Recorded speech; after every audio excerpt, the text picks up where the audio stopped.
नमस्कार, स्वागत है आपका। हमारा उत्तराखंड देख रहे हैं आप। मैं हूं आपके साथ अनाया शर्मा। शुरुआत करेंगे उत्तराखंड की अहम खबरों के साथ। प्रखंड नारायणबगड़ के देवपुरी गांव में एक काश्तकार की गौशाला में आग लगने से बकरियां और मवेशी जलकर राख हो गए हैं। मिली जानकारी के अनुसार देवपुरी गांव निवासी सरोफ सिंह पुत्र आलम सिंह ने सुबह घर से थांडला तोक में गौशाला जाकर अपने बकरियों और बैलों को चारा पानी देकर गौशाला बंद कर जंगल की तरफ चार पत्ती लेने चला गया था। तभी अचानक गौशाला के पास पीड़ित सरोप सिंह भी बुरी तरह झुलसकर मूर्छित अवस्था में मिला, जिनको तत्काल ग्रामीणों के माध्यम से उपचार के लिए अस्पताल भेजा गया है। वहीं ग्रामीणों की मदद से आग बुझाने के बहुत प्रयास किए गए, लेकिन तब तक सब कुछ जलकर राख हो चुका था।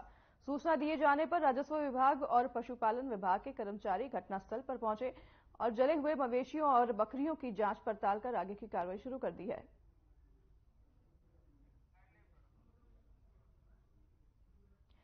आपको बता दें कि आग लगने की वजह से बकरियां और मवेशियां जलकर राख हो गई हैं और तस्वीरें आप देख रहे हैं कि ये व्यक्ति भी आग में झुलस गया है।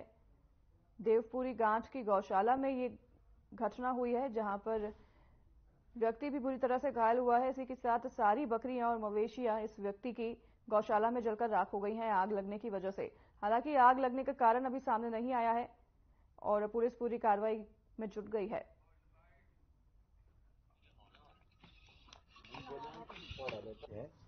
ये सरोप सिंह नाम है इनका। पिताजी का नाम आलम सिंह है। ग्राम देवपुरी और ये गौशाला के गाँव से थोड़ा हट के और ये बकरी थी। बेरोजगार आदमी है। हमें तो सुबह पता चला 8 साढ़े आठ की बात है तो पूरी गौशाला जल गई। क्या नुकसान जी क्या नुकसान हुआ है? नुकसान ये कम 40 बकरी थी, 5-7 बच गई, बाकी 30-35 बकरियां जल गई और 2-3 बैल थे वो भी पूरी हालत में जल गई। और जवान पूरी वैसे जैसे कि जो बकरियां उनका पता नहीं चला, ऐसी हालत में जल गई कि पता ही नहीं चल पा रहा। गरीब आदमी है बेचारा, बड़ी मुश्किल से ये लोन निकाल के अपना बेचारा कर रहा था भेड़ बकरी का पालन, और सारी अब क्षतिग्रस्त हो गई उसकी। और ये बेचारा बहुत ही नाजुक स्थिति में आ गया। सर ये अपने बचाव के लिए ये अपनी जो बकरियां थी उनके बचाव में ये भी पूरा चल गया। 3 महीने के लिए नाम बढ़ा रखा अभी। अब यहाँ से अब देखो डॉक्टर साहब कर रहे हैं इलाज वगैरह, बताए अब क्या आगे क्या है कि गरीब आदमी है, बेरोजगार, ना तो इसका रहने के मकान है ना कुछ है बेचारा। तो अब दिनचर्या कर रहा था और थोड़ा ये मैं सोच रहा था कि सरकार से अगर थोड़ा इसकी अगर मुआवजा की उचित मुआवजा की मांग की जाए। बेरोजगार आदमी है, बहुत ही गरीब, ना इसकी मकान है, ना रहने का घर है, ना मकान है। एक तो छोटा सा कमरा है जो कि में रहता है गाँव में, बस ये भी गरीब आदमी है। इसके पास ना कुछ नहीं है, खाने तक भी नहीं है इसके पास। अगर सरकार ऐसे इसके गरीब आदमी की तरफ थोड़ा ध्यान दे, थोड़ा इसको मुआवजा उसमें मुआवजा दिलाने की कृपा करेगा तो हम धन्यवाद करेंगे सरकार का। आज सुबह हमारी गौशाला में आग लग गई है और उसमें हमारे 40 बकरियां और 2-3 बैल थे, वो जल के राख हो गए हैं। इस आग को बुझाने के लिए मेरे पापा भी थोड़ा गंभीर रूप में है। थोड़ा इन्हें हॉस्पिटल लाया गया है, इनका उपचार चल रहा है। अभी आगे देखते हैं क्या हो पाएगा। हमारे 40 बकरियां थी और 3 बैल यहाँ जल के राख हो चुके हैं, कुछ भी नहीं बचे हैं। और इसमें मेरे पापा भी गंभीर रूप से जो कि आग के चपेट में आ गए थे और इनका उपचार होगा, हॉस्पिटल लाया गया है। अभी आगे देखते हैं क्या होगा। अभी उपचार नहीं, इमरजेंसी में इनको एडमिट कराया है, अभी उपचार कर रहे हैं। आगे देखते हैं क्या होगा। जैसे ही हमारे ग्राम सभा वासियों को मतलब हमारे गांव वालों को पता लगा, वैसे ही सब आके थोड़ा आग बुझाने की कोशिश करे, पर वो आग ज़्यादा होने के कारण आग नहीं बुझा पाए। इसी में मेरे पापा थोड़ा गंभीर हो चुके हैं।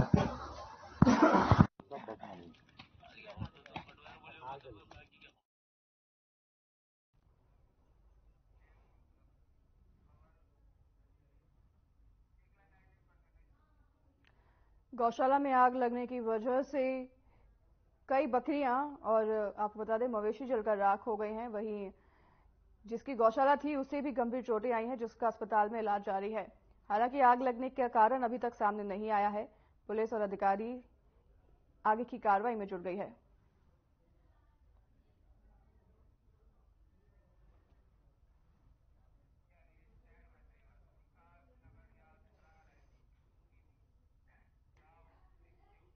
विकासनगर के तेलाकोई में केंद्रीय लोक शिकायत जांच आयोग संगठन ने एक तिरंगा यात्रा रैली का आयोजन किया, जिसमें कि हजारों की तादाद में संगठन के कार्यकर्ताओं ने मोटरसाइकिल एवं कारों में रैली निकाली, जो कि सेलाकुई, सहसपुर, विकासनगर, डाकपत्थर होते हुए पूरे क्षेत्र में रैली का हुजूम बड़े ही उत्साह के साथ शांतिपूर्ण ढंग से देखने को मिला।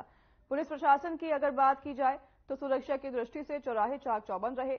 वहीं संगठन के राष्ट्रीय अध्यक्ष सुहेल खान का कहना है कि यह तिरंगा यात्रा हमने 26 जनवरी को देखते हुए अभी से ही आयोजन शुरू किया है और उत्तर प्रदेश व अन्य राज्यों में भी यह तिरंगा की शान में हमारा संगठन ने तिरंगा यात्रा जारी किया है।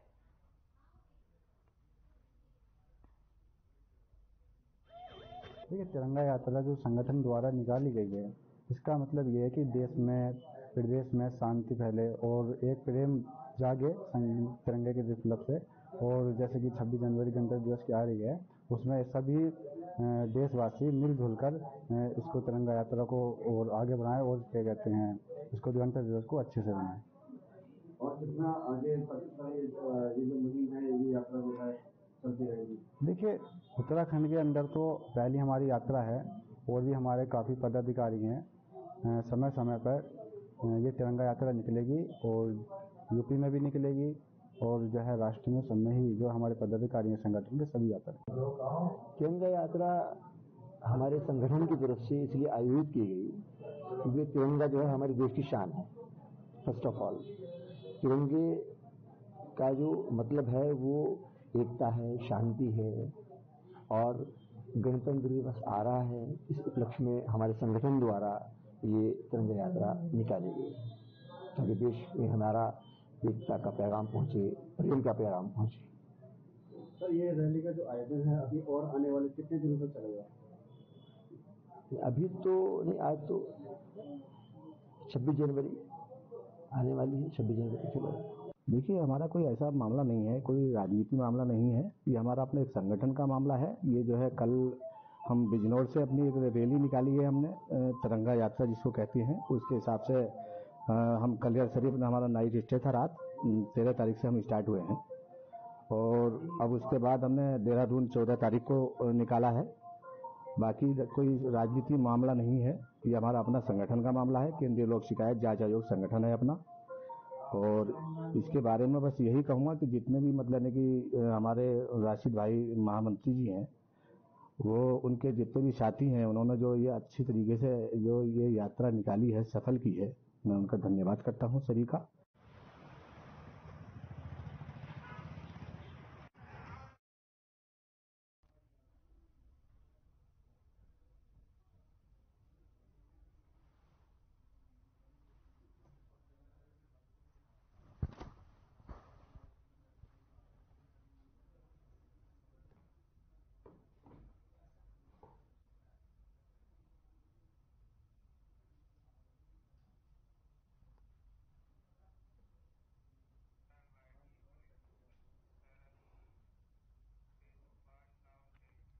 बाईस जनवरी को अयोध्या में श्री राम लला की प्राण प्रतिष्ठा होने जा रही है, जिसका जश्न समुचित देश के साथ उत्तराखंड में भी मनाया जा रहा है। बीजेपी ने प्रदेश के सभी मठ मंदिरों में दीपोत्सव मनाने के साथ साथ सफाई अभियान और देवभूमि के सभी घरों में दीपक जलने का आह्वान किया गया है। इस दिन को दीपावली पर्व के रूप में मनाया जाना तय हुआ है। बता दें कि इन दिनों प्रदेश के मंदिरों में स्वच्छता अभियान चलाया जा रहा है। वहीं बीजेपी के नेत्री विशाली काम्बोज नरूला ने प्रधानमंत्री नरेंद्र मोदी के आह्वान पर देहरादून के शिवालय टपकेश्वर मंदिर में सफाई अभियान में भाग लिया है। इस दौरान उनके साथ बीजेपी नेत्री मोनिका, शिवानी और आकांक्षा ने भी सफाई की। वैशाली ने कहा कि साफ सफाई का कार्य सिर्फ 22 तारीख तक ही नहीं बल्कि आगे भी चलता रहेगा।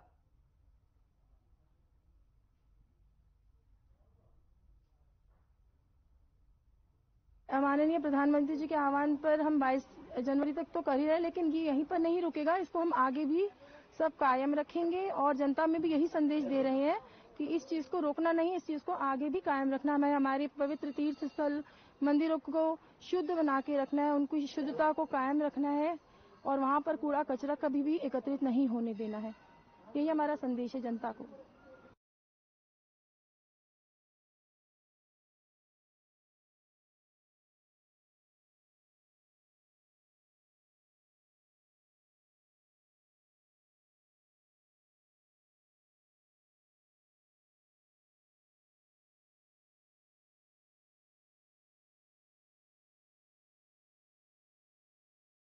नगर के जसपुर विधानसभा क्षेत्र में एसडीएम द्वारा जनता दरबार का आयोजन किया गया। जनता दरबार में एसडीएम के साथ अन्य विभागों के अधिकारी मौजूद रहे। जहां लोगों ने अपनी समस्याएं रखी, वहीं अधिकारियों ने लोगों की समस्याएं सुनी और कुछ समस्याओं के मौके पर ही निस्तारण भी किए।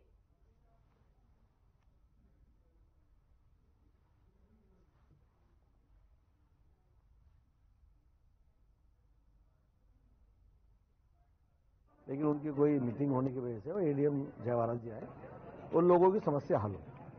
लेकिन वजह क्या है कि अगर जिलाधिकारी क्योंकि बहुत दिनों से आए नहीं, किसी दिवस में मैंने कहा भी दिया तो बहुत देर से दिवस लगे, जिससे कि इस जनता की स्थायी समस्या का समाधान हो सके। क्योंकि खाली खाना पूर्ति होने से अधिकारियों का भी समय बर्बाद होता है, जनता का भी समय बर्बाद होता है और पैसे का भी बर्बादी होती है। तो अगर जिलाधिकारी होते तो मैं समझता हूँ कि इसका ज्यादा रिजल्ट होता। तो अब कुछ समस्याएं हैं जो हल हो सकती है, कुछ ऐसी हैं जो नहीं हो सकती।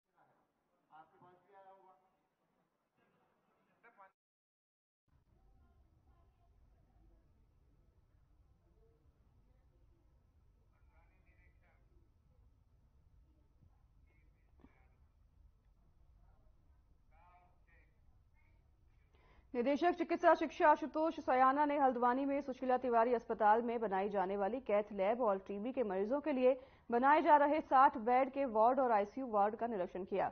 इस दौरान उन्होंने कहा कि जल्द ही टीबी के रोगियों के लिए अलग भवन बनाकर तैयार हो जाएगा, जिससे अन्य मरीजों को इन्फेक्शन होने की संभावना को बहुत कम किया जा सकेगा।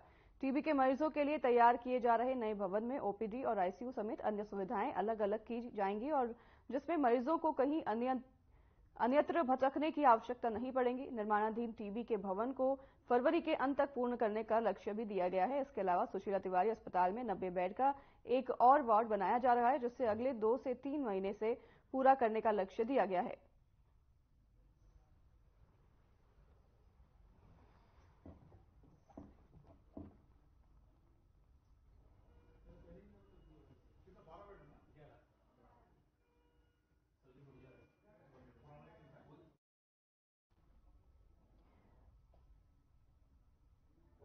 आशुतोष ने निरीक्षण किया है। आपको बता दें, एक और वार्ड बनाने की तैयारी की जा रही है ताकि सभी को उसमें सहूलियतें मिले।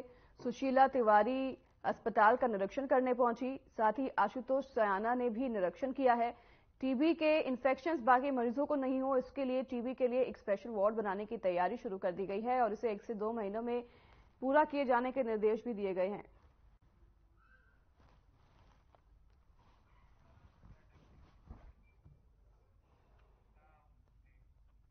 आगामी लोकसभा चुनाव को लेकर मुख्य विपक्षी दल कांग्रेस पार्टी अपने तैयारियों में जुटी हुई है, जिसके चलते राजधानी देहरादून के प्रदेश कांग्रेस मुख्यालय में महिला कांग्रेस की कार्यकारिणी की अहम बैठक हुई।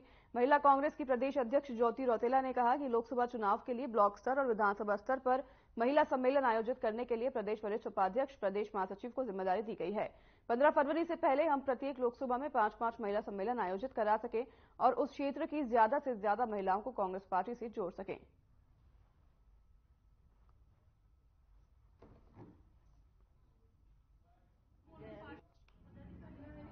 देखिए, हम लोगों का ये प्रदेश कार्यकारिणी की बैठक थी और ये हम हर 3 महीने में करते हैं और ये आगामी 2 लोकसभा चुनाव है, उसको लेके हमारी जो तैयारियां हैं, जो ब्लॉक वाइज और हमारी विधानसभा वाइज महिला सम्मेलन हम कर रहे हैं, उसके लिए जो प्रदेश की सीनियर वाइस प्रेसिडेंट हैं, जिला महासचिव, प्रदेश महासचिव हैं, सचिव हैं, उनको आज हम लोगों ने जिम्मेदारी दी है लोकसभा वाइज, जिले वाइज और विधानसभा वाइज। और हम 15 फरवरी से पहले हमारी कोशिश है कि हम हर लोकसभा में 5-5 महिला सम्मेलन करा सके और उसमें जो ज्यादा से ज्यादा उस क्षेत्र की महिलाएं हैं उसको महिला कांग्रेस के संगठन से और कांग्रेस पार्टी से जोड़ सके।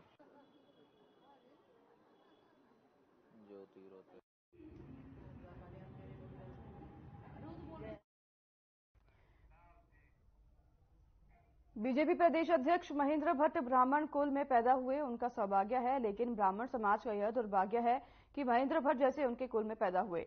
ये बड़ा बयान कांग्रेस के प्रदेश अध्यक्ष करण मेहरा ने दिया है।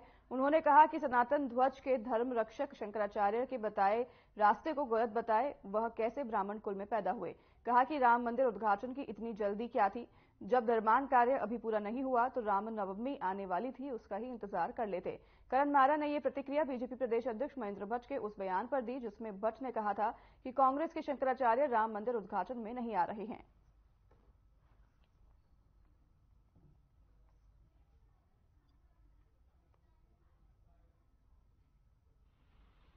बिल्कुल झूठी खबर है।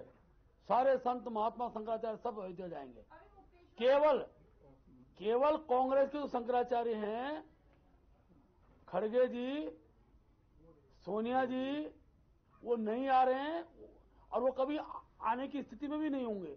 महेंद्र भट्ट का सौभाग्य है कि वो ब्राह्मण कुल में जन्म उन्होंने लिया, और ब्राह्मण समाज का ये दुर्भाग्य है कि उनके कुल में महेंद्र भट्ट जैसा व्यक्ति पैदा हुआ, जो आदमी सनातन धर्म के सबसे बड़े धरोहर, जो सनातन धर्म की 4 नींव हैं, उन नींव को जो गाली दे, जो उनके बताए हुए रास्ते को गलत बताए, जो सनातन धर्म के नियम कानूनों को गलत बताए, वो व्यक्ति कैसे एक ब्राह्मण कुल में जन्म लिया, मेरे समझ में नहीं आता। आदि गुरु शंकराचार्य जी ने जो व्यवस्था दी, उस व्यवस्था को तोड़ने का काम हमारे महेंद्र भट्ट जी और उनकी पार्टी कर रही है।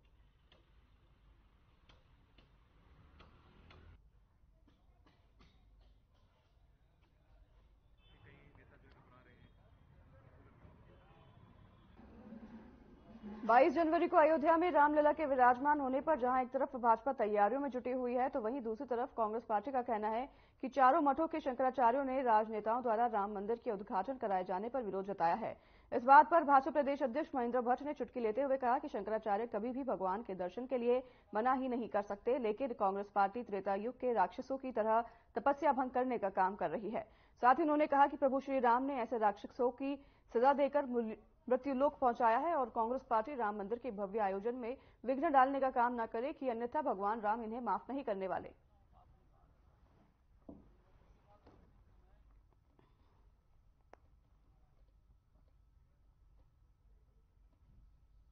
देखिए, शंकराचार्य कभी भगवान के दर्शन के लिए मनाही नहीं कर सकते।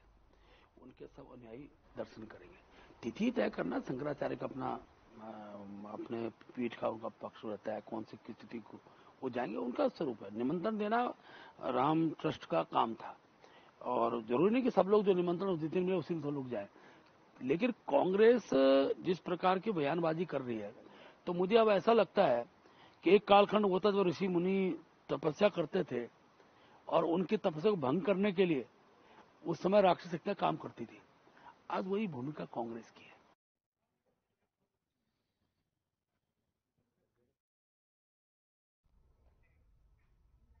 22 जनवरी को राम मंदिर की प्राण प्रतिष्ठा को लेकर शहर के मंदिरों में व्यापक सफाई अभियान चलाया गया। इसी क्रम में दिनेशपुर प्रमुख दुर्गा मंदिर में सफाई अभियान चलाया गया। उत्तराखंड के पूर्व कैबिनेट मंत्री और गदरपुर विधायक अरविंद पांडे के नेतृत्व में नगर क्षेत्र अंतर्गत प्रमुख मंदिरों में सफाई अभियान चलाया। इस दौरान विधायक अरविंद पांडे ने कहा कि प्रधानमंत्री नरेंद्र मोदी के आह्वान पर पूरे देश में 14 जनवरी से 22 जनवरी तक राम मंदिर की प्राण प्रतिष्ठा तक मंदिरों में व्यापक सफाई अभियान चलाया जा रहा है। इसी को लेकर भाजपा के सभी कार्यकर्ताओं को मंदिर से जोड़ने का प्रयास किया है। विधायक ने कहा कि प्रधानमंत्री ने हमेशा देश के अंदर स्वच्छ भारत अभियान चलाकर देश को साफ रखने का प्रयास किया है।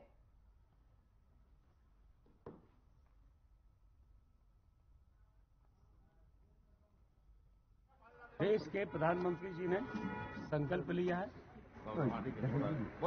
स्वच्छ भारत मिशन,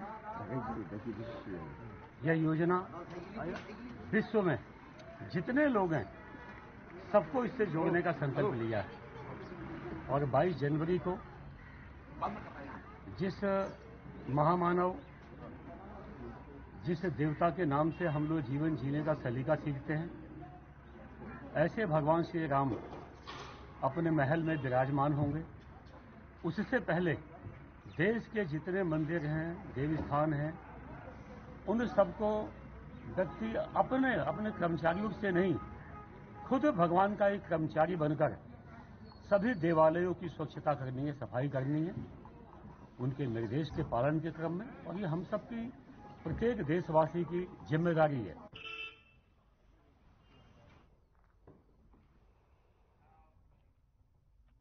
श्री राम मंदिर की प्राण प्रतिष्ठा को लेकर श्री राम मंदिर जन आह्वान यात्रा समिति के तत्वाधान में आगामी 18 जनवरी को भव्य यात्रा को लेकर सनातन धर्मावलंबी राम भक्तों से यात्रा को सफल बनाने एवं तैयारियों को लेकर एक बैठक आहूत की रामनगर रोड स्थित श्री रामलला के सभागार में आयोजित बैठक में जिला सह प्रचार प्रमुख आरएसएस में प्रेम सिंह चौहान ने बताया कि कड़े संघर्षों के बाद श्री राम का एक भव्य मंदिर बनकर तैयार हुआ है, जिसकी प्राण प्रतिष्ठा आगामी 22 जनवरी को होनी है। इस दौरान घर घर पूजित अक्षत अभियान चलाया गया। साथ ही 22 जनवरी को राम भक्तों से अपने आसपास गली मोहल्ले गांव स्थित मंदिर में 11 से 1 बजे तक सामूहिक हनुमान चालीसा, सुंदरकांड, हवन पूजन, भवन कीर्तन व एलईडी स्क्रीन के माध्यम से अयोध्या में होने वाले कार्यक्रम को सीधा प्रसारण देखने व अपने घरों को दीपावली की तरह साय के समय 5 दीपक जलाकर भगवान श्री राम की आरती को कहा गया, ताकि काशीपुर का प्रत्येक मोहल्ला अयोध्या व प्रत्येक मंदिर श्री राम मंदिर बन सके।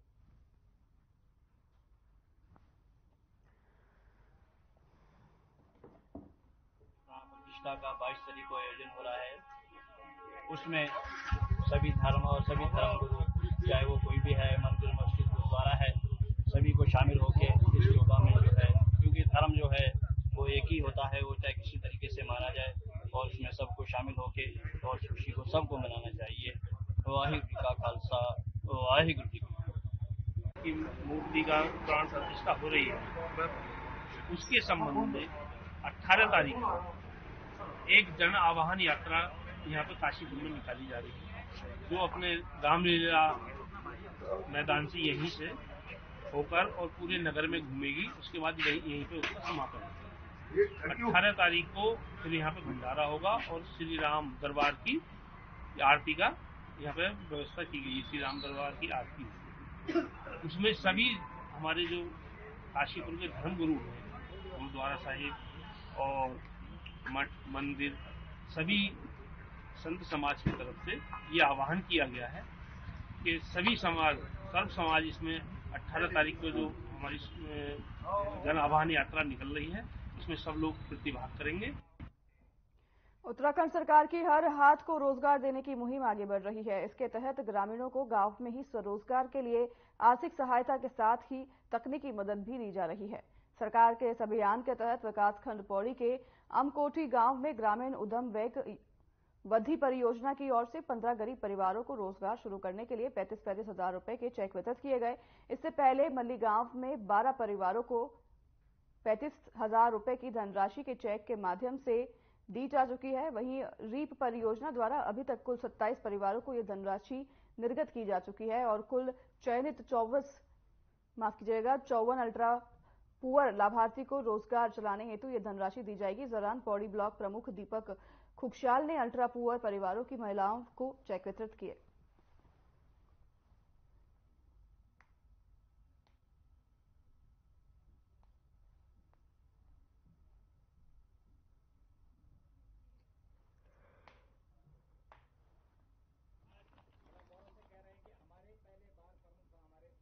इसमें प्रक्रिया से हमारी रीप परियोजना के माध्यम से रीप परियोजना हमारे बीच में 1 साल से काम कर रही है, जिसका उद्देश्य है कि प्रत्येक समूह में उद्यम स्थापित करना।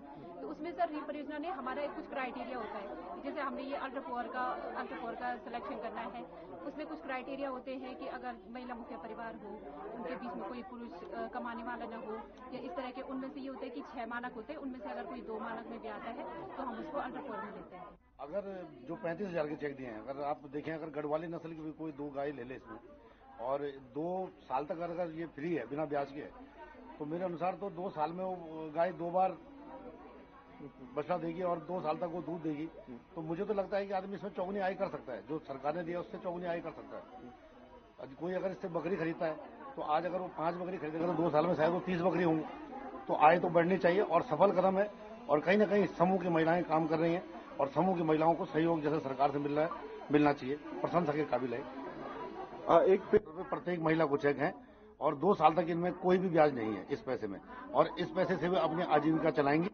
हमारे प्रमुख जी के द्वारा यहाँ पे समूह के महिलाओं को, प्रत्येक महिलाओं को चेक वितरण किया गया है, जिसमें इन लोगों के रोजगार के लिए, रोजगार के माध्यम से इन्होंने अपने हाथों से वितरण किया गया है चेक को, कि ये लोग अपने लिए हर चीज का रोजगार करें। बकरी पालन, गाय पालन और मुर्गी पालन, कुछ भी रोजगार के लिए सरकार ने इनको चेक वितरण किया है। और गाँव में समस्या तो अनेक प्रकार की है सर।